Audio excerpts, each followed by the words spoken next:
Le damos la bienvenida a la doctora Sandra Avellaneda Avendaño y Juan Pablo Gutiérrez. Sandra Avellaneda Avendaño es abogada especialista en Derecho Constitucional y en Derecho Administrativo con maestría en curso de la Universidad de los Andes. Certificada en Planificación y Ejecución de Auditorías de Evaluación, Monitoreo y Control. En Análisis y Gestión Anti-Sordo, ISO 37001. Curso de Introducción a los Principios de un Gobierno Abierto, UPES y CEPAL. Con más de 14 años de experiencia en aseguramiento y control legal y fiscal, gerencia jurídica pública, desarrollo de proyectos de inversión, desarrollo de estrategias de transparencia y buen gobierno. Contratación con recursos públicos y servicios públicos domiciliarios. Juan Pablo Gutiérrez Alzate cuenta con una experiencia profesional en temas relativos a la gestión y responsabilidad fiscal, planeación territorial, la gestión y administración de inmuebles, los sistemas de coaching horizontal en el sector público y privado, la contratación estatal y los regímenes especiales de contratación estatal. Igualmente a la asistencia jurídica en asuntos relativos en derecho fundamental a la salud y otros relacionados. Igualmente posee un posgrado en moralidad pública, transparencia y lucha contra la corrupción. Magíster en estudios políticos e internacionales y especialista de gerencia pública y control fiscal de la Universidad del Rosario. Le damos la bienvenida a la doctora Sandra y al doctor Juan Pablo Gutiérrez.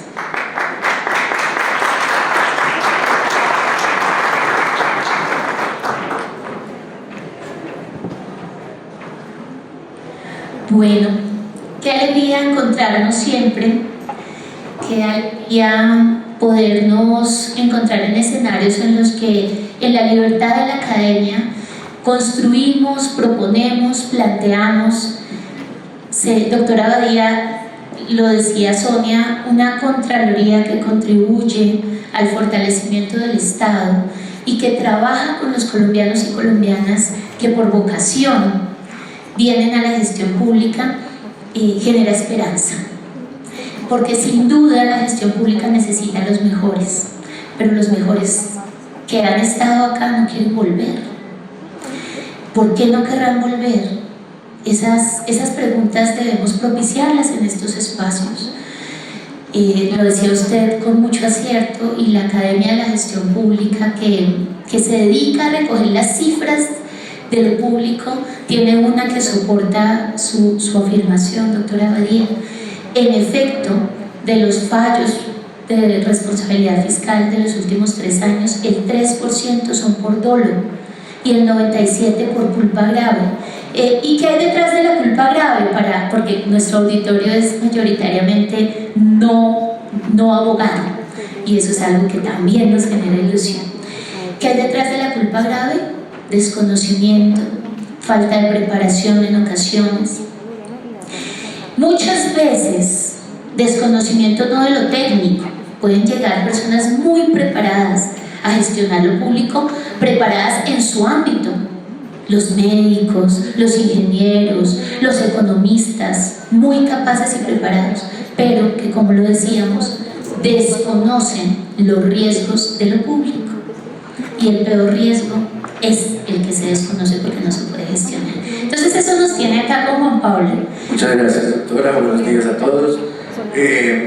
Digamos, esto es uno de los frutos de varios años de trabajo en la Academia de la Gestión Pública, que nos permite hacer un análisis muy concienzudo de los fallos que se han presentado de aquellas circunstancias en las cuales quienes han tenido la valentía de ejercer como gestores públicos se han visto envueltos en circunstancias que definitivamente afectan para siempre su vida personal, la vida de sus familias y demás. Y por eso preparamos este taller, este workshop de por qué nos condenan en los diferentes frentes, en los temas penales, los temas disciplinarios y los temas de responsabilidad fiscal, y cómo evitar que eso le ocurra a cada uno de esos valientes que han tomado las banderas de la gestión pública en nuestro país. Así es. Entonces, ¿qué vamos a hacer en estos minutos? Porque vamos a ajustarnos a la agenda. Vamos a contarles dos aspectos fundamentales. El primer bloque, pues les vamos a contar historias, porque somos las historias que contamos. Y uno, ¿cómo cuenta historias?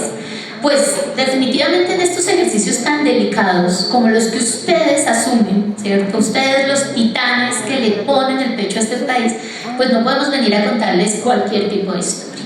Las historias que les vamos a contar son producto, como lo dice Juan Pablo, de 7 años de estudio de fallos penales, fiscales y disciplinarios contra gestores públicos.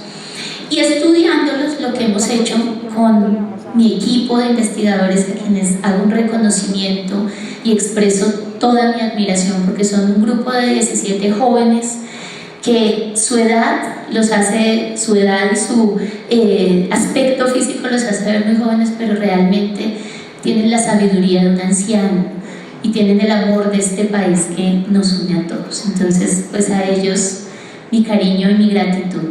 Llevamos estos 7 años con ellos estudiando los fallos y los hemos clasificado. ¿Cuáles son las principales causas por las que los gestores públicos pierden su libertad? ¿Cuáles son las principales causas por las que pierden el apartamento? El de España, ¿cierto? El apartamento de España, o el que tienen acá en Bogotá o en Barbacoa, Nariño.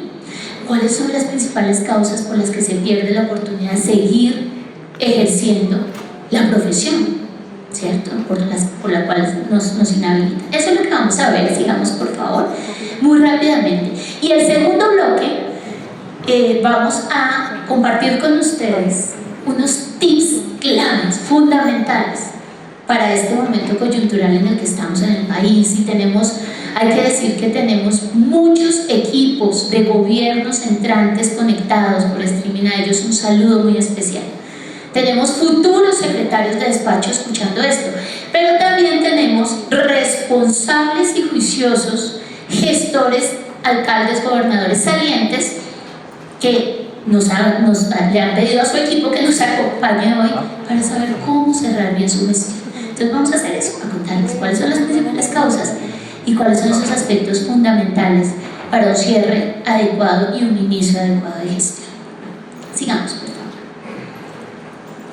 Lo primero que tenemos que saber, y en este auditorio tan diverso, es que el concepto de gestión pública ha evolucionado, ¿cierto, Juan Pablo? Sí, ha traído muchos elementos de la administración privada también, como lo sabemos, y ha tratado de ponerse al día en estar al corriente de la sociedad, porque muchas veces pasa con el derecho, pasa con la administración pública, las normas y las estructuras administrativas están rezagadas frente a las realidades y las necesidades de la sociedad. Así es, y es que en la Constitución de 1991 ocurrió algo muy interesante, y es que algo que ojalá no nos devolvamos, ¿cierto? Y es que definitivamente se reconoció una necesaria simbiosis entre lo público y lo privado. Y entonces los particulares empiezan a jugar un papel muy importante. Desde el 91, no ahorita, no en el 2011 con la ley 1474, no, desde siempre. Lo que pasa es que las normas dicen algo hoy, pero más o menos la vigencia real empieza a ocurrir 3 o 4 años después. Eso es un dato sociológico que quienes estamos en las leyes de lo público lo identificamos. Las normas se leen años después de ser expedidas y entrar en rigor. Entonces, hoy tenemos una realidad, y es que este tema de la responsabilidad no es exclusividad del servidor público. Antes, quien respondía era el servidor público, ¿Y quién era el servidor público que respondía? El jefe de entidad, el que firmaba, el ordenador del gasto, el pagador a veces, pero ahí nos quedábamos. Entonces los contratistas iban felices por el mundo, pagando con los anticipos de un contrato, tapando huequitos de otro, y no pasaba nada, no pasaba nada. La realidad de hoy, por donde vamos a empezar hablando de riesgos, es que hoy todo el que toque desde cualquier rol lo público es potencialmente responsable. Esto no es exclusividad ahora de los servidores públicos. Y entonces tenemos también que hacer otro lindero importante. Ya vamos a mirar el triángulo de 4 triángulos. Otro lindero importante es qué tipo de responsabilidades tenemos. Y entonces, acá que tengo la dicha de compartir con Juan Pablo este espacio, él fue operador de responsabilidad fiscal. Y entonces, viendo la responsabilidad fiscal, Juan no me deja mentir, pues hablamos de la penal, de la disciplinaria y de la fiscal, y cada una tiene identidad propia. Claramente, cada una sabemos que pues tiene unas causas y unos orígenes individuales, dogmáticamente distintos, pero que pueden confluir en diferentes ocasiones. Como lo decía el doctor Abadía, por ejemplo, el tema de responsabilidad fiscal, muy rara vez encontramos o podemos declarar un fallo a título de dolo, mientras que normalmente pues está a título de culpa grave. Tenemos claramente la responsabilidad de origen penal, cuando podemos evidenciar que está precisamente ese dolo, esa intención de causar el daño que se presentó, y la responsabilidad disciplinaria cuando hay una detención. ¿Aló? Hola, sí.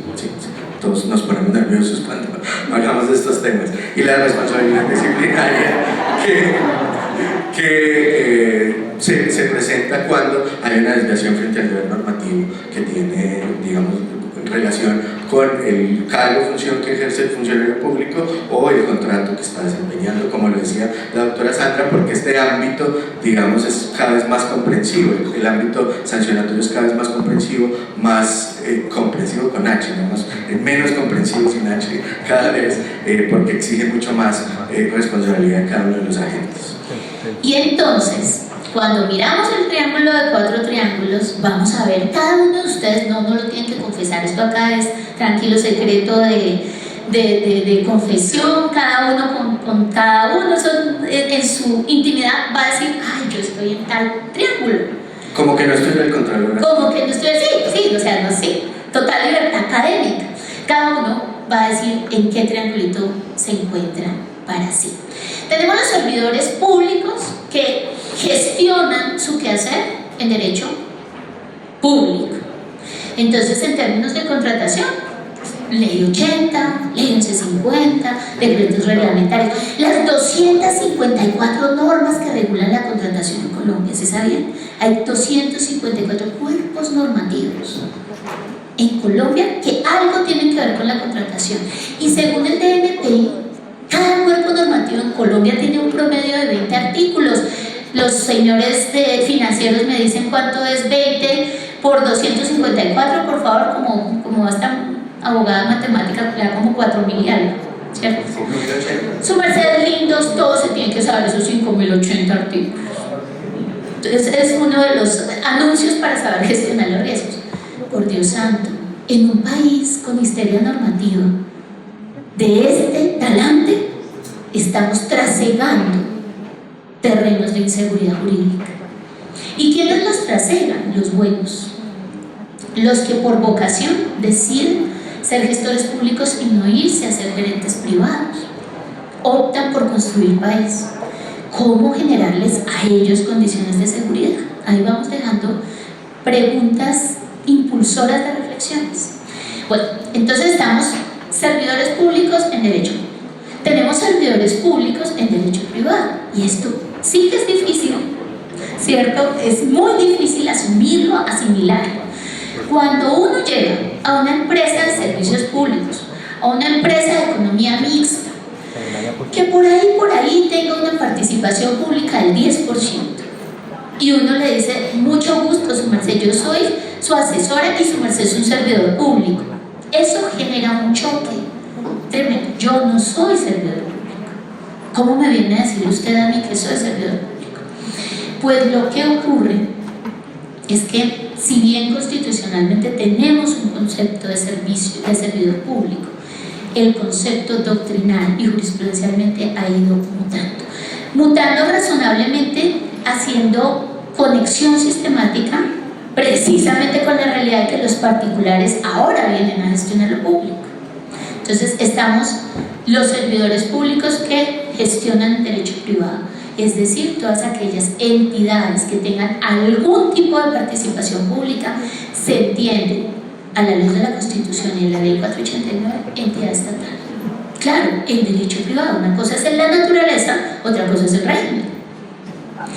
Esto no lo dice Sandra, de verdad. Puedo tener mis diferencias, podríamos dar los debates, pero es lo que hoy ha dicho la jurisprudencia. Tenemos a los particulares, y en los particulares podemos hablar de los particulares con función pública y aquellos que gestionan recursos públicos.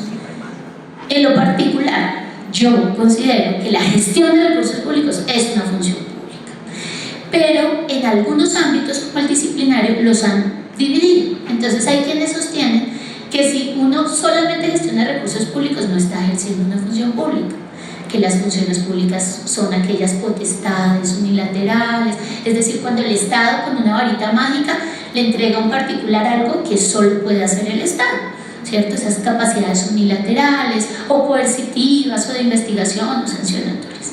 En lo particular creo que sin duda alguna lo público es sagrado, y si un particular está gestionando lo público está ejerciendo una función pública, pero es mi deber contarles que en eso hay un amplio debate. Los contratistas del Estado, gestores públicos, ¿cómo así? Esto sí que es aún más revolucionario, Juan. Pues sí, resulta que si yo soy contratista de prestación de servicios, no respondo disciplinariamente. Eso es lo único que está clarísimo. Disciplinariamente el contratista de prestación de servicios no responde.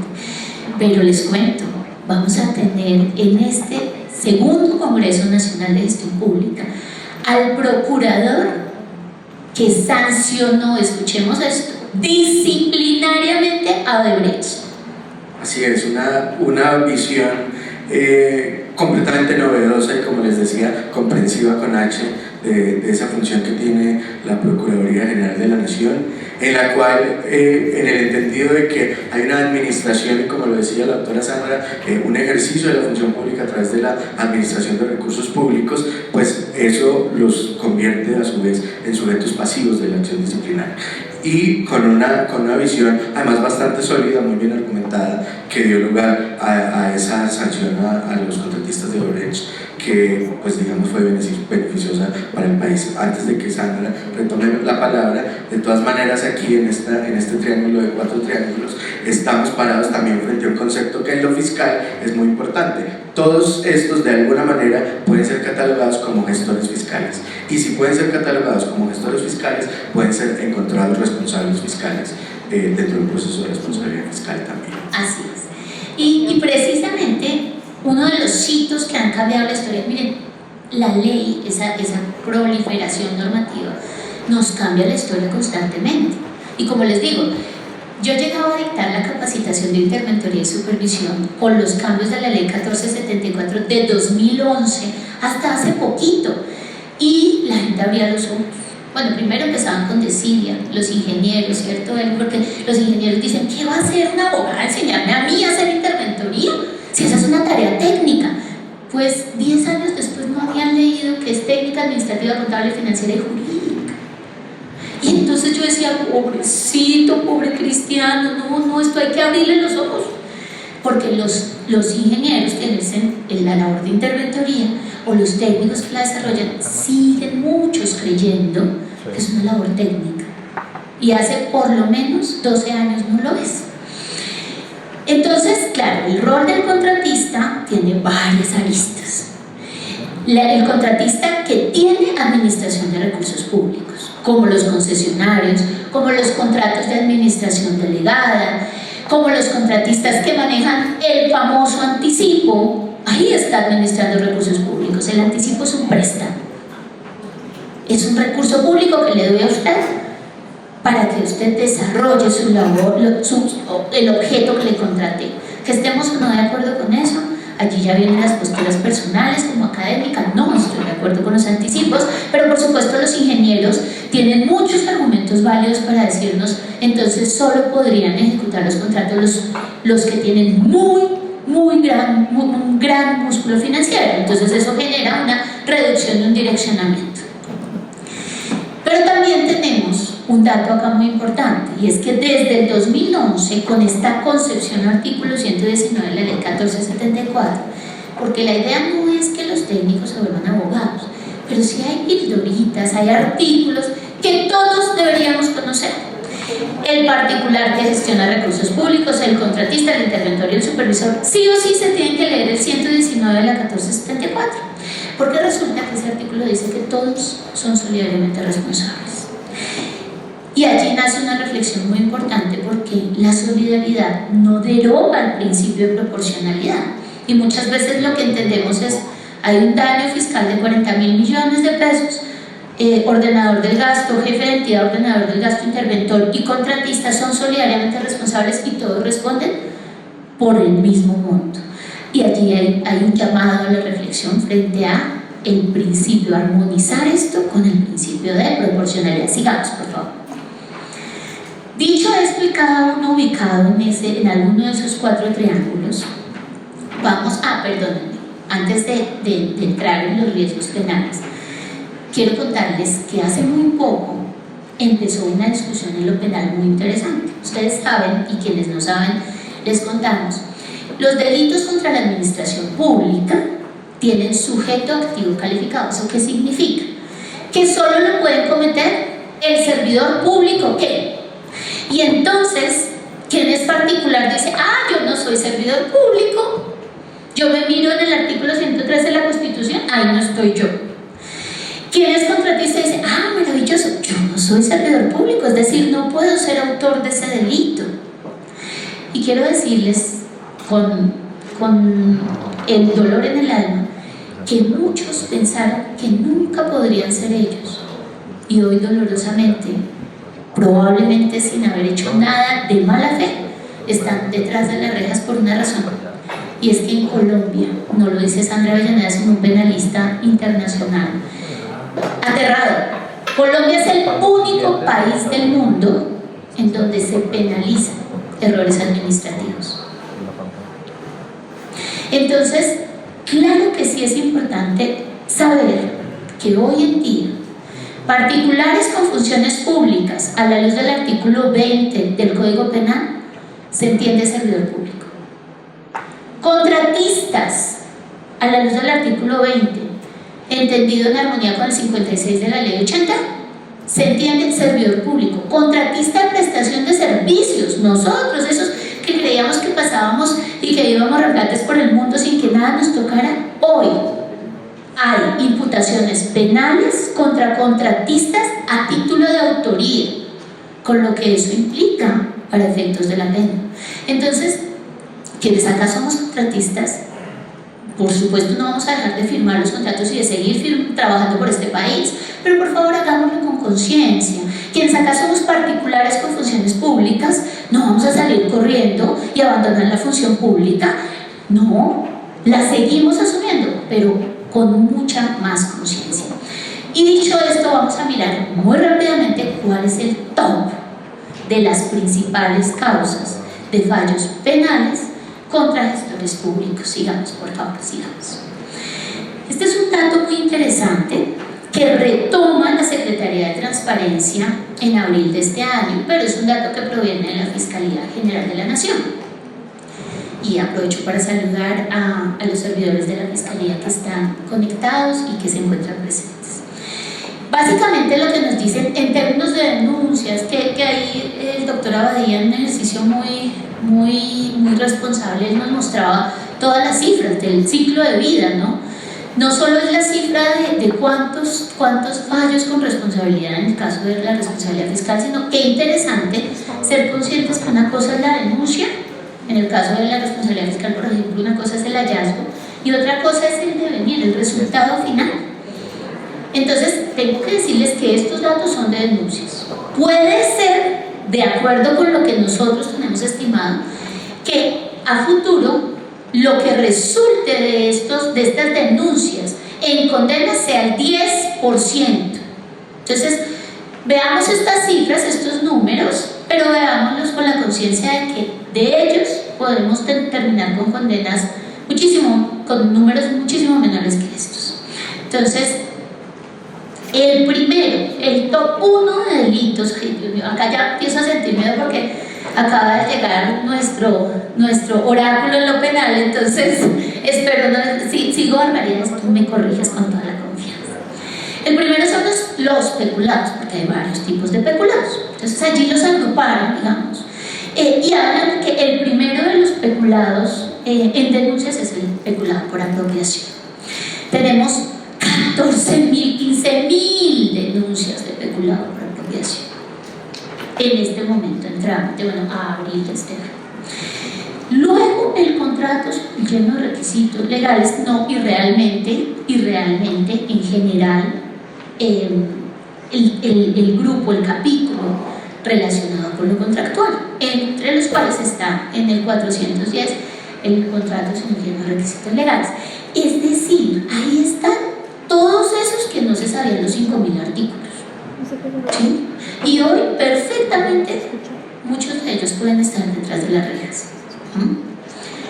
Entonces tenemos estos, y la conclusión, que es muy interesante, lo que tenemos en confusión y en cohecho, porque todos ellos son tipos, estos dos, confusión y cohecho, son tipos que vehículo para otro tipo penal, para otro delito. Entonces vamos a ver muy rápidamente algunas historias en lo penal, porque queremos centrarnos en compartirles a ustedes el top 15 de las principales causas de fallos con responsabilidad fiscal. Sigamos, por favor. Sigamos. No me voy a detener, acá sí me voy a detener. Todas estas historias son en Macondo, esto nada que ver con Colombia, es de por allá sacado del realismo mágico. Pues acá un juez de la República, y lo hemos visto en Macondo, también ocurriendo con los proyectos de infraestructura. Diga usted que por esa línea va a pasar un proyecto de infraestructura y mágicamente los procesos judiciales empiezan a fallarse con unos números increíbles cuando se anuncia el paso de una línea de algún proyecto de concesión o de obra pública. Así pasa también con los beneficios laborales y con los beneficios sociales. En este caso, el juez de Macondo falló a favor de varios demandantes en relación con prestaciones sociales e indemnizaciones, sin que probatoriamente estuviera soportado el derecho. Y finalmente a esto se le sumó la evidencia de algunos cohechos en términos de delitos, algunos sobornos dados por estos beneficiados. Sigamos, por favor. Tenemos al administrador ineficaz. ¡Oh, por Dios! Y acá venimos con el tema de Colombia es el único país en donde se penaliza la ineptitud y se penaliza el desconocimiento. Imagínense que este personaje, él tramitó un crédito y se lo otorgaron, y el señor en los 4 años no hizo nada con esa plática, no contrató, tuvo la plata, tuvo el recurso en una cuenta corriente y finalmente pues no contrató. Al final de la administración se encontró que había contratado lo que era la preconstrucción, es decir, los estudios y diseños. Finalmente no terminó en nada esa inversión, y durante esos 4 años y durante 15 más el municipio tuvo que pagar intereses por ese crédito. Eso suena disciplinario, ¿cierto? Hasta fiscal, doctora Vaya, hasta fiscal uno puede decir, uy, ahí hay un daño. Pues no, señor, el señor está tras las rejas por eso. Esa conducta, para todo aquel que es administrador de lo público, es penalizable. Sigamos. El que deja pasar, deja correr. Y esto también tiene mucho que ver con nuestro con nuestro día a día. Tenemos multas pactadas en nuestro contrato, tenemos cláusulas penales, tenemos penalizaciones por incumplimientos. Y resulta que, ay, nos da un pesar ese contratista, este es querido y él tiene la intención de hacer las cosas. Yo he tenido la fortuna de trabajar toda mi vida con ingenieros y lo agradezco enormemente porque ellos me han enseñado a ser una abogada práctica. Pero yo les digo, ustedes son prácticos con B problema. No es que soy contratista, es que mi objetivo no es perseguir al contratista ni sancionarlo. Claro, ese no es el fin último, tienen toda la razón. Pero al tener esas herramientas y tener los supuestos evidenciados de incumplimiento, no es opcional, no es potestativo, se debe sancionar. Entonces acá tenemos otro colombiano que teniendo multas, que teniendo cláusulas penales, no hizo uso de ellas. Hay otro caso idéntico en derecho privado, porque en derecho privado hemos tenido una discusión eterna, que si puedo imponer una multa, que si puedo, pero lo cierto es que usted sí puede pedir pólizas y eso sí nunca ha sido discutido. Impidiendo pólizas, un caso idéntico de un particular con funciones públicas, teniendo pólizas, no hizo uso de ellas, no las afectó. Entonces, igual, enmarcada en este tipo de petulados. Entonces es muy importante que tengamos en cuenta que dejar correr, dejar pasar, no es una opción cuando lo que estamos gestionando es lo público. Sigamos, por favor.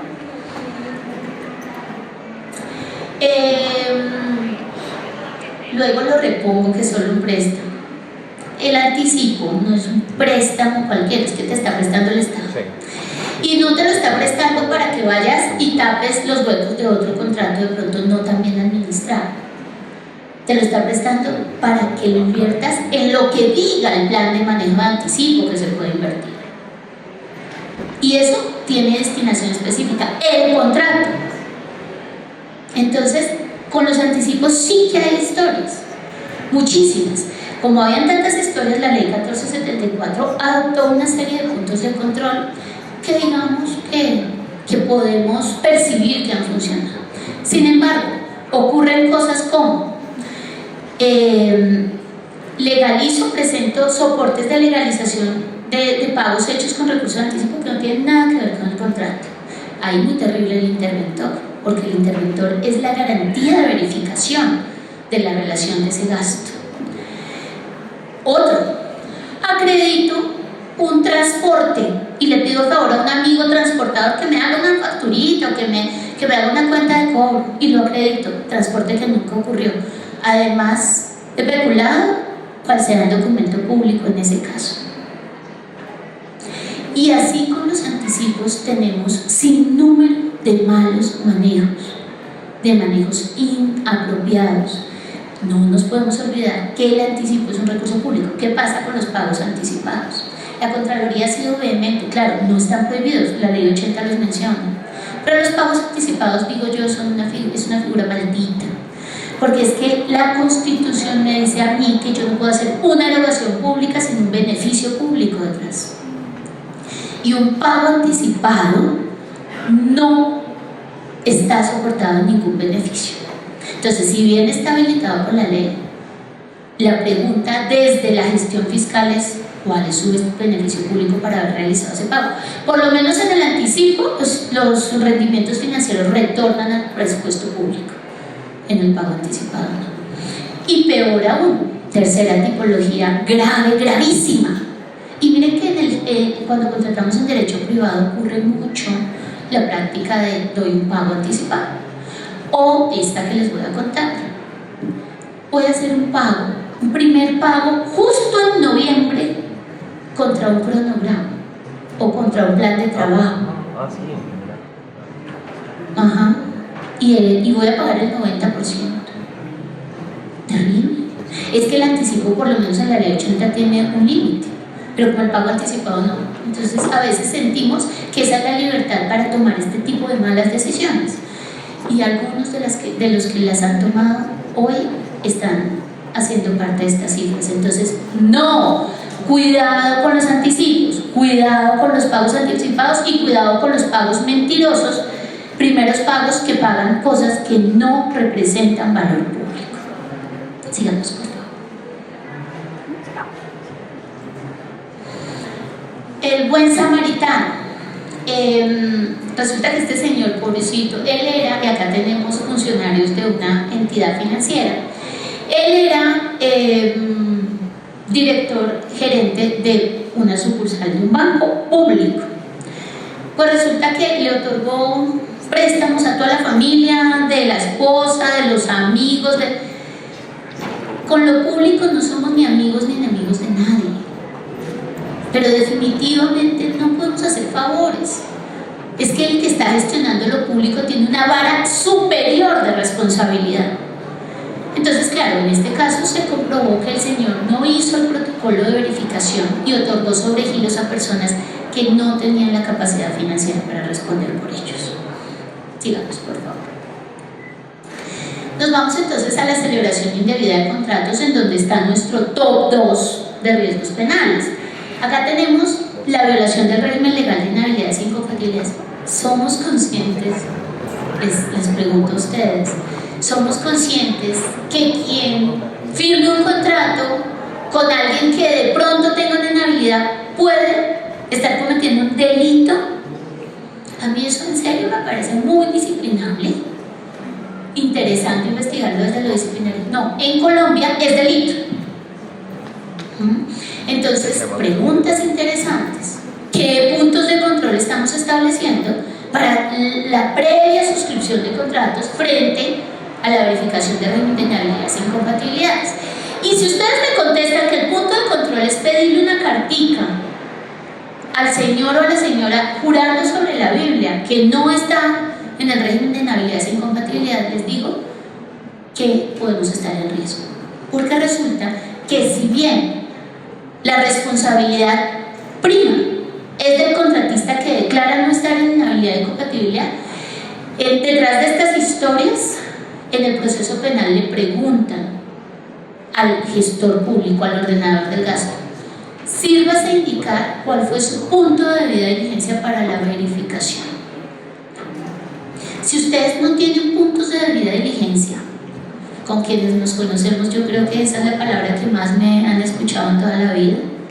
Si ustedes no tienen puntos de debida diligencia documentados, están en peligro. No hablemos de Macondo, una ministra, un día alguien le presentó una póliza que estaba viciada porque era falsa. Y a la ministra la llamaba a todo el mundo a preguntarle: ¿usted qué hizo para verificar la veracidad de esa póliza? Ella nunca lo dijo, pero realmente ella hizo lo que hacen todos los gestores públicos: pedir una póliza con unas condiciones mínimas que dice el decreto 1082, poner a alguien idóneo y calificado para verificarla, verificar que cumpliera y ya. Pero nunca llamó a la aseguradora a preguntar: ¿esta póliza es veraz? Nunca lo hizo. Como no nos digamos mentiras, como no lo hacía nadie. E inclusive hoy, 3 años después de ese drama, muchas entidades no lo hacen. ¿Sabían ustedes que después de ese drama, no antes, es que somos inteligentes ex post y somos súper pilos y señaladores ex post? Después de esa situación, que yo sé que todos entienden de qué situación estoy hablando, al margen de todo el resto de las aristas, la superintendencia financiera junto con Colombia Compra expiden la circular 21 e imponen una obligación que no estaba en la ley y que no está hoy en la ley, pero que en debida diligencia todos ustedes deberían hacer, y es que debe establecerse un punto de verificación de las pólizas que otorguen los contratistas, de verificación con las aseguradoras, y de hecho Fasecolda tiene un sistema para hacer eso. Lo están haciendo, y si no, pues no importa. Hasta este momento no ha pasado nada. Salgamos del Congreso y vamos a tomar esas medidas y esos puntos de control fundamentales. Entonces, muy importante, porque la misma lógica nos aplica con inhabilidades e incompatibilidades. Más allá de creerle al contratista su declaración juramentada, la historia nos va a preguntar qué puntos de control de verificación tenemos frente a eso. Contratos sin cumplimiento de requisitos legales. Entonces ahí está incumplir cualquiera de los 4.800 artículos de los que hablamos hace un momento. Les vamos a compartir, Gaby, a todos los asistentes un artículo que de hecho tuvimos la oportunidad de escribir con el doctor Carlos Castañeda sobre la inseguridad jurídica, terreno fértil para la ineficacia y para la corrupción. Entre más normas, tenemos la idea, y vamos a tener un panel muy interesante sobre eso, que entre más normas, más combatimos la corrupción, pero las cifras no cambian. Seguimos siendo uno de los países con mayor percepción de corrupción.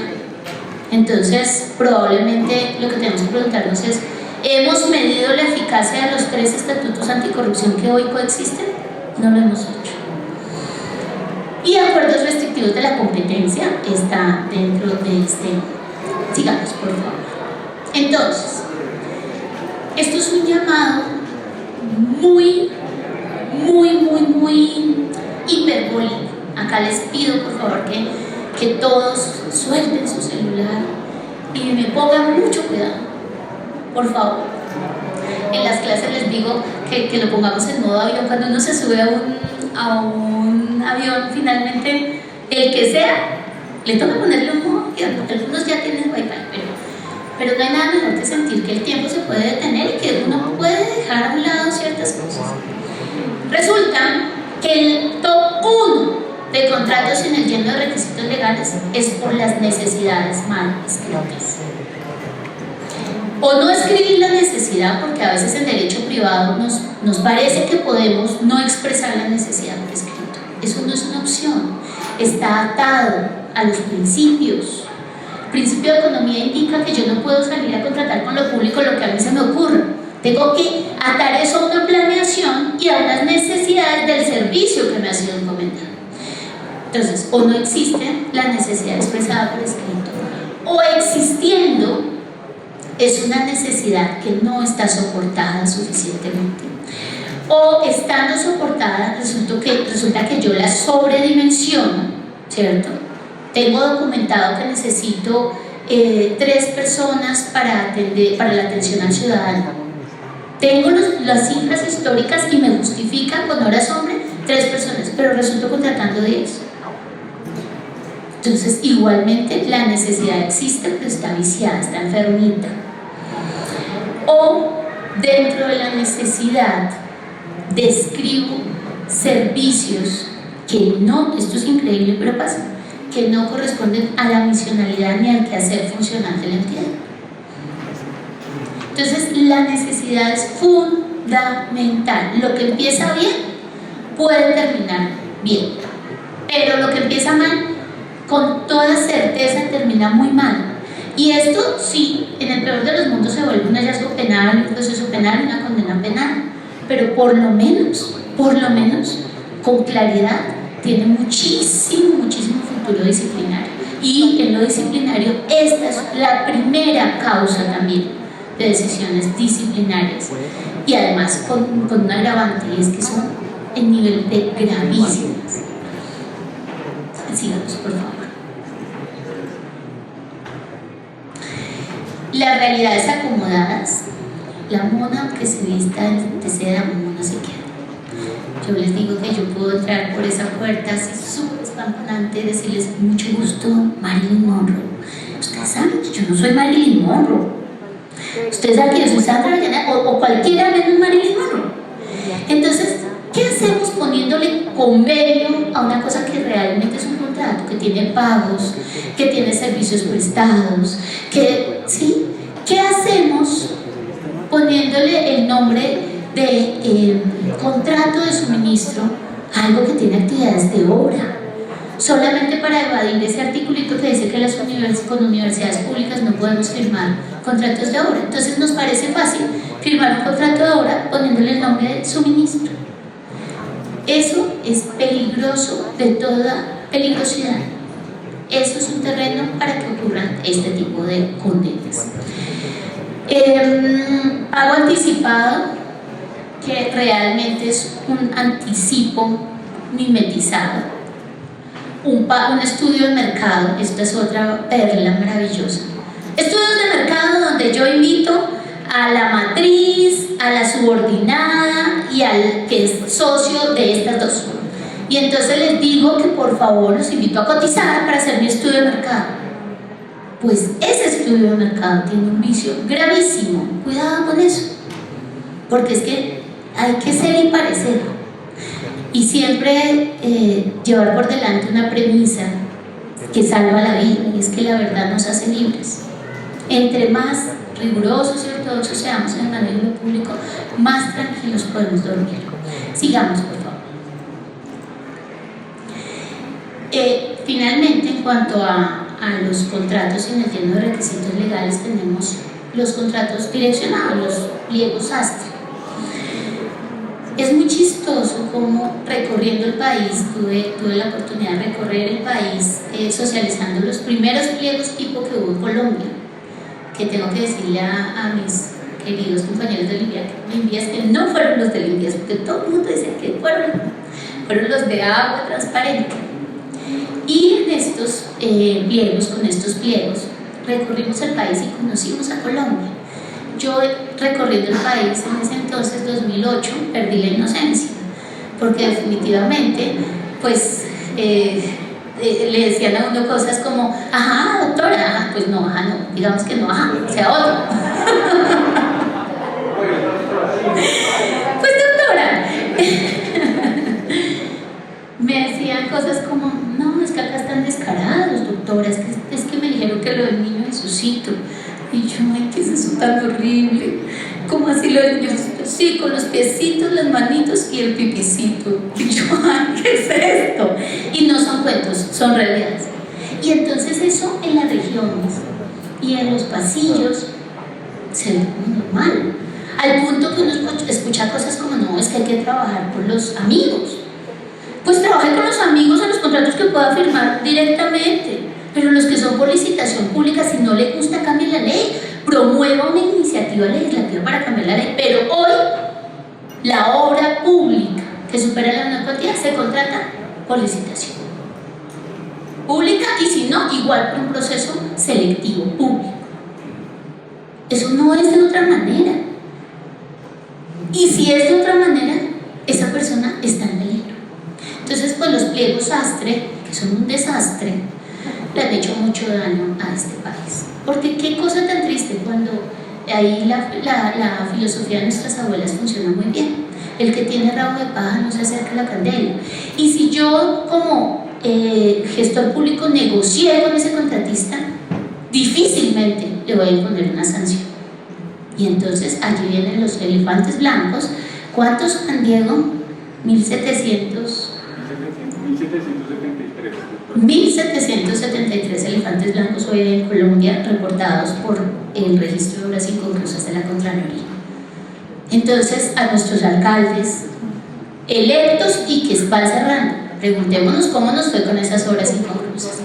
Bueno, con esto vamos a cerrar los riesgos penales para darle paso a Pablo y que nos comparta, entre los dos les vamos a compartir los principales puntos de riesgo fiscales que tienen mucho que ver con esto que tienen. Muchas gracias, doctora. Siguiente, por favor. Siguiente. Adelante, más. Ahora sí. Los principales riesgos fiscales, siguiente. Muy rápidamente, antes de entrar en materia de los riesgos que se materializan y causan detrimentos patrimoniales o daño al patrimonio público, recordemos que la responsabilidad fiscal está fundada en es un trípode, ¿cierto?, en tres elementos constitutivos. El primero es la existencia del daño, es el detrimento materializado frente al patrimonio público. El segundo es la conducta, que puede ser dolosa o gravemente culposa, y el tercero es el nexo de causalidad entre estos dos elementos, entre el daño y la conducta. Digamos que al interior, cuando, como lo decía la doctora Sandra, yo fungía como operador fiscal, teníamos una diferencia conceptual junto con algunos otros operadores de la Contraloría en el tema de la apertura de los procesos de responsabilidad fiscal. Nosotros partíamos de la premisa, como lo señala el artículo 40 de la ley 610, que para poder dar apertura a un proceso de responsabilidad fiscal tenemos que tener establecida, dice la norma, el artículo 40, establecida la existencia del daño. Esto es, tener certeza de que el daño al patrimonio público ya está materializado. Algunas personas consideran que de todas maneras en el proceso de responsabilidad fiscal se puede, digamos, en la etapa probatoria, continuar con ese análisis de existencia o certeza del daño. Dicho esto, entonces nos vamos a centrar en las principales causas que derivan, o las principales situaciones que derivan en ese daño, que es el primer elemento estructural de la responsabilidad fiscal. Entonces, primero tenemos top 15 pues, de hechos que pueden derivar en responsabilidad fiscal, en daños fiscales, y son fruto, como ya lo hemos venido repitiendo, de un análisis muy juicioso que hemos hecho en la Academia a lo largo de varios años, de diferentes decisiones de la Contraloría General de la República y de otras Contralorías de índole territorial, en las cuales hemos clasificado pues cuáles son las causas de mayores fallos con responsabilidad fiscal, como lo decíamos, muy pocos a título de dolo y la gran mayoría a título de culpa grave. Entonces, el primero de ellos es el estudios y diseños recibidos y pagados que no cumplen con la calidad. Sabemos que en el contrato de consultoría, gracias doctora, el contrato de consultoría es un contrato de resultados, es decir, un contrato del cual se esperan una serie de entregables y esos entregables tienen que cumplir la función para la cual están contratados. Por ejemplo, los diseños de un puente, una obra pública, una estructura de X o Y características. Cuando encontramos que no está el nivel de calidad mínimo exigido para que se pueda dar un visto bueno para ese contrato, estamos frente al primero de los hallazgos que la Contraloría, en este caso la delegada de infraestructura, más evidencia en las auditorías que desarrolla continuamente. El segundo, que ya lo decía Juan Diego, 1773 obras inconclusas en nuestro país. Ocurre muchísimo, esto es una violación al principio de planeación, en el cual no se estima adecuadamente la duración y el valor real de los contratos, de las obras que se van a adelantar, y en consecuencia no se puede llegar a obtener pues el beneficio público, que es la disponibilidad de la obra, la disponibilidad de los servicios que se están contratando. En consecuencia, digamos que esto allí tiene un efecto en la cuantificación del fallo, de la cuantía de ese daño, y es que podemos hacer el análisis desde el punto de vista de se entregaron, digamos, parcialmente los elementos y prestan cierta utilidad. Esto lo ha señalado la Corte Constitucional, estableciendo los límites para la cuantificación del daño. Si prestan cierta utilidad pública a la entidad que los contrató y a las comunidades para las cuales están orientados, pues podemos disminuir el monto de esa utilidad del valor total del daño. Pero en muchos casos, por ejemplo, ¿de qué nos sirve tener la estructura de un hospital, las paredes del hospital, pero no hay dotación de oxígeno, no hay dotación de servicios básicos para que pueda recibir enfermos ese hospital? En ese orden de ideas, en ese caso particular, la cuantificación del daño tendrá que ser por la totalidad de los recursos públicos invertidos. Ahí aprovechamos para ligarlo con lo que hablábamos de la responsabilidad de los gobiernos entrantes. Es fundamental, la ley de obras inconclusas establece que siempre que alguien se posesiona como jefe de una entidad, debe hacer, revisar, actualizar el inventario de obras inconclusas, porque ocurre mucho que si eso viene de la administración pasada y la administración pasada no es de mi línea política, pues yo no voy a cortar la cinta de algo que empezó este otro porque es que le voy a dar crédito. Se nos olvida que acá no estamos gestionando intereses privados e individuales o políticos, partidarios, no, estamos gestionando lo de todos, y detrás de esa obra que necesita conclusión hay una serie de necesidades de ciudadanía, generalmente en condiciones de vulnerabilidad. Entonces, señores gobernantes entrantes, tienen que hacer el inventario de obras inconclusas, revisarlo, actualizarlo. Señores particulares con funciones públicas, ustedes tienen la obligación de hacer el reporte de obras inconclusas, así sea diciendo no hay. Pero además, frente a cada obra inconclusa tiene que hacerse un plan de acción que será monitoreado, que debe ser monitoreado precisamente por el control fiscal interno. Entonces, eso es muy importante para tenerlo en cuenta en estos empalmes. Gracias. El tercer elemento es el tema sobre costos. Esto se presenta con triste frecuencia en la gestión pública. Lo podemos mitigar, digamos, acogiéndonos a las listas de precios que están autorizadas a través de Colombia Compra Eficiente, otros mecanismos de compra pública estandarizados, pero siempre está la posibilidad de que la entidad pública adelante, como lo decía la doctora Sandra, adelante esos estudios de mercado de manera amañada. Siempre está esa opción, entre comillas, para que aquel que quiere pues causar ese detrimento patrimonial de manipular las cifras del mercado para propiciar un sobrecosto que muchas veces no está presente, digamos, en el costo final, sino en los costos ciegos que no se evidencian y que es muy difícil de cuantificar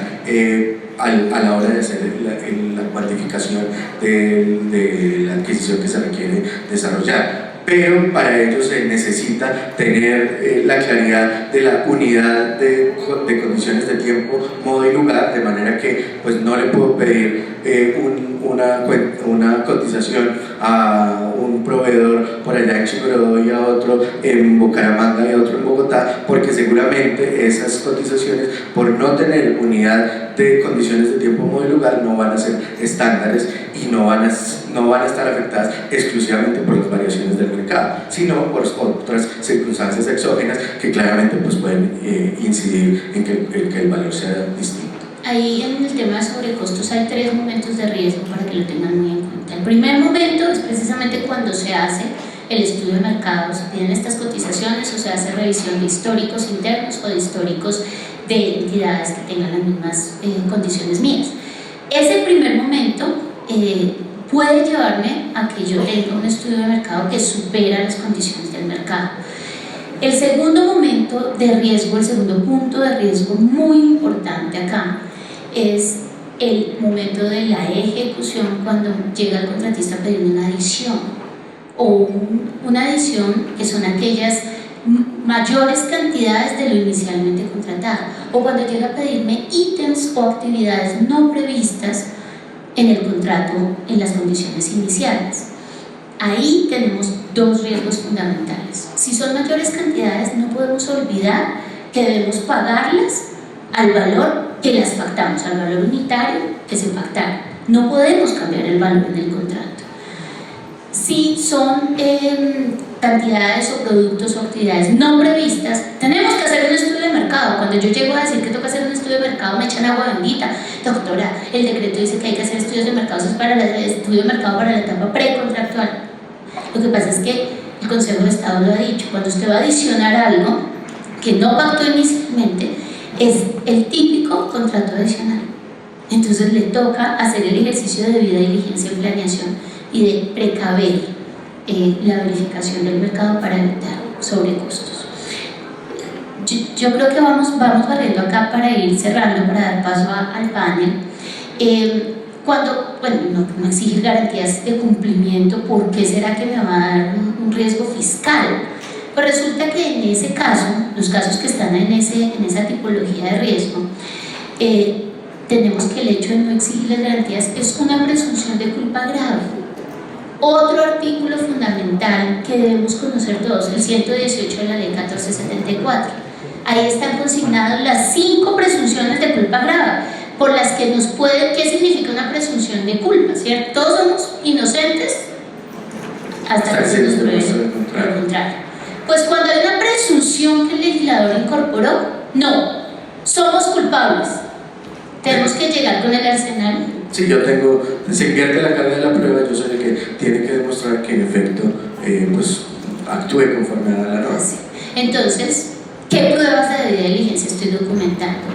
Y si definitivamente no exigí garantías, pues esa es una prueba a la luz del literal C del artículo 118 de mi culpa grave. Y pasa mucho, les voy a contar, en los contratos interadministrativos. Resulta que en los contratos interadministrativos no es obligatorio pedir pólizas, pero tampoco está prohibido. Tampoco está prohibido. En los contratos de prestación de servicios pasa exactamente lo mismo. Y a veces con algunas teorías de cuantía o de no, es una entidad estatal, entonces con la relación de confianza. Mentiras. Y siendo una relación horizontal, mi único elemento, o siendo una relación privada, mi único elemento cierto, certero, porque mañana de pronto vuelven a cambiar la jurisprudencia con lo de las multas y la cláusula penal en derecho privado, mi único elemento seguro es la póliza. Entonces, ¿dónde está mi debida diligencia? Exigiéndola y exigiéndola bien. Exige la garantía de cumplimiento inferior a lo establecido en la ley, el decreto 1082 establece unos topes y hay que cumplirlos. Y acá vamos a resumir sigamos con la otra, porque en este 6 vamos a resumir un error garrafal de los supervisores y de los interventores. Y es que sus actas son un documento público, porque la supervisión y la interventoría es el ejercicio de una función pública con identidad propia.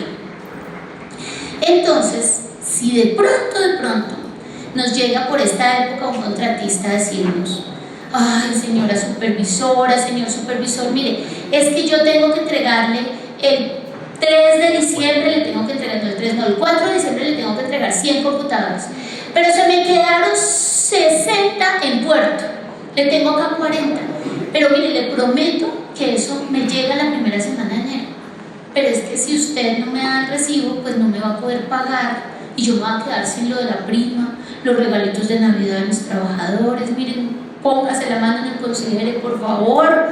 Y entonces esa supervisora que tiene un corazón gigante dice: no, sí, este señor me ha cumplido siempre, yo voy a firmar el acta de recibo de los 100 computadores.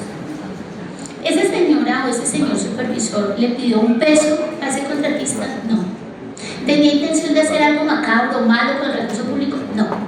Pero cometió falsedad de documento público, así de sencillo. Cualquier cosa que se distancie de la verdad es falsedad de documento público, señores supervisores, señores interventores. Entonces ahí es cuando los ingenieros empiezan: pero ay, pues que es que son complicados. Pues sí, es la realidad que tenemos que administrar. Entonces, ojo con todo lo que tenga que ver: actas de recibo parcial, actas de recibo final, acta de liquidación, cualquier acta de recibo de elementos, ingreso al almacén, cualquier documento de estos es susceptible de falsedad en documento público y además de ser generador de daño fiscal, porque si estoy certificando haber recibido algo que no llegó, pues estoy generando un daño fiscal. Acá tienen el resto de los riesgos fiscales, pero queremos ir cerrando para ser fieles con el panel que sigue, que ya no fuimos tan fieles. Pero este 14, este era el que quería no dejar de decirles. Ojo, pago de multas, sanciones, intereses moratorios, es daño fiscal. Pero ¿quién comete el daño fiscal? ¿El que no pagó a tiempo o el que paga pagando intereses? Quiero contarles que eso es un drama para los gestores públicos. Llega una persona recién posesionada y le dicen: ay, mire, está esta deuda y ya va como en 40 millones de intereses y pues ya está la plata para pagar, y esa persona dice: no, yo no pago, porque es que después dicen que yo generé el daño al pagar. Pues resulta que ese es un súper mal entendimiento de este daño. El que generó el daño fue el que no pagó a tiempo y propició los intereses, pero no el que paga los intereses. Si él no es la causa raíz del daño. Pero si usted, por miedo, porque es que no hay nada más terrible, la peor decisión es la que no se toma por miedo. Ese miedo paralizante es terrible. Si usted por miedo no paga, ahí sí va a ser solidariamente responsable por los intereses que se generen desde que usted llegó. O sea, hay que pagar, no lo duden, hay que pagar. En la guía de riesgos fiscales de la función pública, que tuvimos la oportunidad de trabajar con el Departamento Administrativo de la Función Pública, hacemos esa precisión con conceptos de la Contraloría. Entonces, si necesitaban un amparo para poder pagar, váyanse a la guía que ahí lo tienen. Pero paguen, por favor, porque es un caso reiterativo. Bueno, lamentablemente nos queda una partecita muy importante que le voy a pedir a Juan que la retomemos, aunque hemos ido tomando varios elementos para no dejarla cerrar. Yo aquí tengo un micrófono. Entonces saltamos al cierre e inicio de gestión muy rápidamente, por favor, siguiente. Ahí. Entonces, queremos muy rápidamente plantear 5 ideas para los cierres de gestión, para que terminar no sea un dolor de cabeza y que cada burgomaestre, cada jefe de entidad pueda salir con la frente en alto y los bolsillos no tan vacíos como a veces ocurre. Entonces, comencemos. Siguiente. Next. Ok. No salgan corriendo, hay mucho que decir. Lo primero es presentar un informe ejecutivo, elaborarse un informe ejecutivo de todo lo que hizo, todo lo que alcanzó y lo que no alcanzó y por qué no lo alcanzó. Si usted tenía esa meta, ese propósito, ¿qué pasó que impidió que usted lograra ese objetivo? Muy importante aquí, no se diga mentiras. No se diga mentiras, diga lo que ocurrió, cómo ocurrió y por qué, y eso le va a ayudar en el futuro cuando lo llamen por allá las asustadurías. Siguiente. Tres momentos muy claves de este proceso es, como les decía, el informe de gestión y balance de los resultados, la rendición de cuentas con diálogo social, muy importante que la comunidad que usted trató de impactar sepa qué fue lo que usted hizo a lo largo de su gestión, y tercero, un empalme con gestión del conocimiento. Todo lo que hicimos, ya lo vamos a ver muy rápidamente adelante, todo lo que hicimos lo hicimos con recursos públicos, en consecuencia eso no es suyo, eso es de la comunidad, eso es del territorio, eso es del departamento, del municipio, de la entidad, y por lo tanto no se lo puede guardar usted para sí mismo. El que lo va a suceder en el cargo, el que va a asumir ese nuevo rol, también es dueño de ese conocimiento y va a ser mucho mejor la gestión que él pueda desarrollar si tiene, digamos, esas bases para posarse en ellas y continuar con las actividades que les corresponden. Siguiente. La información, esto es supremamente clave. Disponga toda la mayor cantidad de información posible en una base de datos de acceso libre. ¿Esto qué le va a permitir? Que cuando, como les decía, lo llame la Contraloría General de la República, venga, usted celebró un contrato para la adquisición de los 100 computadores. ¿Qué pasó en ese contrato? Usted en ese repositorio público que le va a servir a la comunidad, a su asesor y a usted mismo, va a poder encontrar los estudios previos, el análisis de mercado, la necesidad, las actas, todo a disposición, porque después acuérdense que el 31 de diciembre le bloquean el acceso al correo corporativo, ¿cierto? Y entonces ya ahí pierden un montón de información. Entonces esto es una clave muy importante. Siguiente. No amarre los recursos. Tengamos presente estos dos criterios, que sea un criterio de necesidad y de oportunidad. Si usted va a firmar un contrato que compromete recursos de la siguiente administración, que sea explícita y claramente necesario y que no se pudiera realizar en la siguiente administración o en los siguientes años. Cumpliendo esos dos requisitos, no está, digamos, amarrando los recursos, aunque sí los está comprometiendo, pero está actuando con la gallardía necesaria para que la próxima administración no encuentre, como decimos, la olla raspada. Siguiente. No endeude su territorio. Estos dos son un poquito, digamos, coherentes, van de la mano. No adquiera préstamos, empréstitos, no venda los bienes productivos del ente territorial o de la entidad que usted tiene a cargo con el propósito de desfinanciar la entidad para que la siguiente administración esté, digamos, como quien dice, embalada por recursos a continuación. Siguiente. Piense muy bien cómo quiere ser recordado, por todas las obras que usted desarrolló y no porque llenó la ciudad, el departamento con placas con su nombre. Para otras placas pues ya tenemos ahí un buen ejemplo con el cual seguramente sí seremos muy bien recordados. Recuerden además que esto es ilegal, o sea, está prohibido que se erijan placas conmemorativas de personas vivas. Entonces, tengámoslo presente porque eso parece, es muy común. Siempre me acuerdo de las pirámides que hay en una avenida en una ciudad paisa de cuyo nombre no quiero acordar. Sí, y entonces alguien decía, no, pero estos son obras faraónicas. ¿Qué tienen de faraónicas esas bellas pirámides? Pero siguiente. Muy importante este tema para el cierre, y lo vamos a ver también para la apertura. Apóyese en las oficinas de control interno. En todas estas actividades, apóyese en los roles que tiene la oficina de control interno. La doctora Sandra apoyó al Departamento Administrativo de la Función Pública en el desarrollo y la actualización de la guía de roles de las oficinas de control interno. Aquí tenemos esos roles de liderazgo estratégico, de prevención del riesgo, de evaluación de la gestión del riesgo, evaluación, seguimiento y del relacionamiento con entes de control. Apoyado en esos roles que tiene la Oficina de Control Interno con la que usted ha trabajado durante los últimos años, va a poder hacer un cierre mucho mejor de la actividad que presentó. Ahora, muy rápidamente también, vamos a unos tips también para la nueva administración.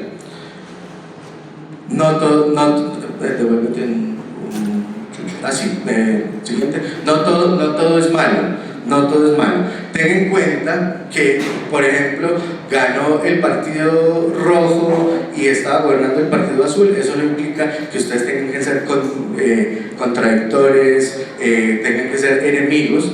Lo que implica es que hay una sucesión en el poder. Esto es uno de los elementos más bellos de nuestra democracia, y que hay transición de poderes, y normalmente tenemos el péndulo que se mueve a veces hacia el centro, hacia la izquierda, hacia la derecha, y es uno de los valores agregados que tiene nuestra democracia, y es que normalmente hay transiciones de poder muy pacíficas, y eso hay que rescatarlo, y hay que visualizar que no todo, así seamos contrincantes políticos, no todo lo que hizo el otro en su momento estuvo mal. Hay que hacer una evaluación objetiva, y lo que haya que ajustar, ya lo veremos, pues habrá que ajustarlo. Lo que no, sigamos construyendo sobre lo construido, sigamos trabajando sobre ello, y eso va a permitir que se pueda construir y se pueda desarrollar más a largo plazo el territorio. Siguiente.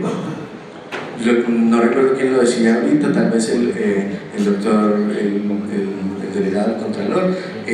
Ojo con el complejo de Adán. La rueda ya está inventada. No para ninguna administración, por mediocre que haya sido, por mala que haya sido, no hizo nada.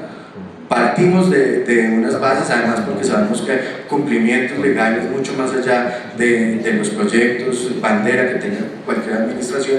Entonces ninguna dejó todo en ceros. Valgámonos de las cosas que están bien, hagamos, como les decía, esa evaluación objetiva, y con esa evaluación objetiva sigamos construyendo sobre lo construido. Siguiente.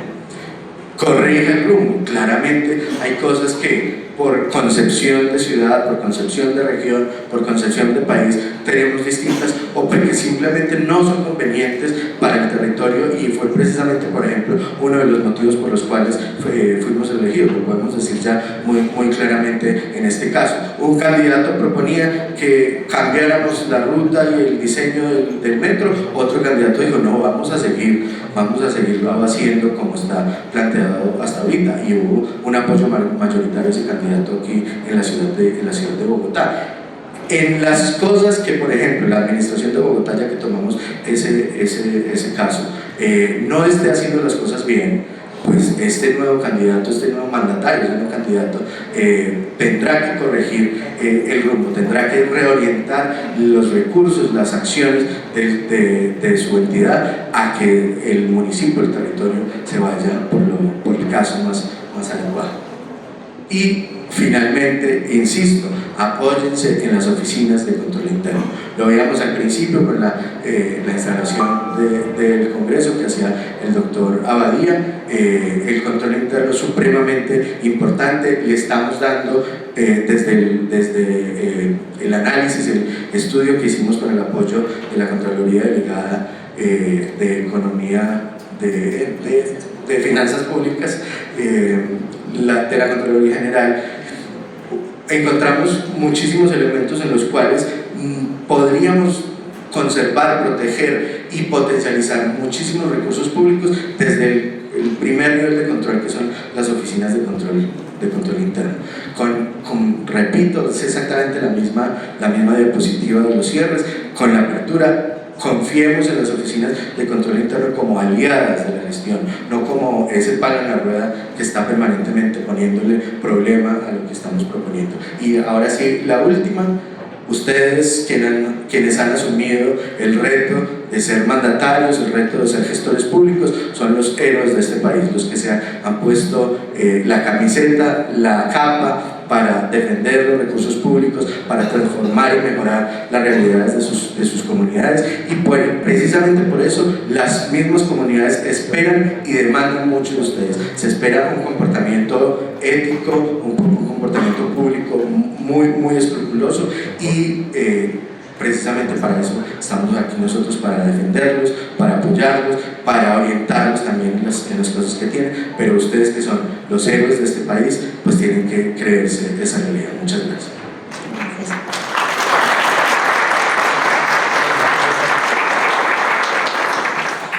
Bueno, cerramos este workshop con un mensaje, y es que cada uno de los jefes de entidad es el primer punto de control, y eso se lo tiene que transmitir a su equipo. Cuando uno habla de control interno, generalmente voltea a todo el mundo a mirar a la oficina de control interno, y es un grave error.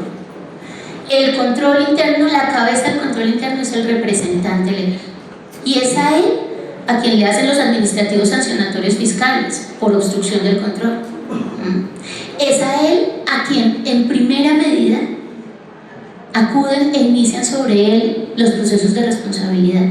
Entonces, de este ejercicio de romper mitos, quiero cerrar este espacio que maravilloso, Juan, compartirlo contigo, diciéndoles, por favor, asumamos el rol de ser representantes de una entidad, cabezas de una entidad, con la conciencia de que el control que no previene le sale costoso al país.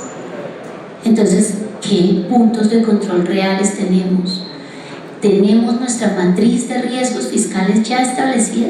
Todos, particulares, entidades que contratan en derecho privado, entidades que contratan en derecho público, todos los que toquen un peso público deben hoy, si no la tienen, por lo menos estar pensando y planeando elaborar y operativizar su matriz de riesgos fiscales. Entonces se van con estos elementos que esperamos que sean de utilidad, y cerramos diciéndoles gracias. Gracias no solo por estar acá, sino gracias por haber querido venir a la gestión pública, a generar futuro, a gestionar futuro para lo que es de todos.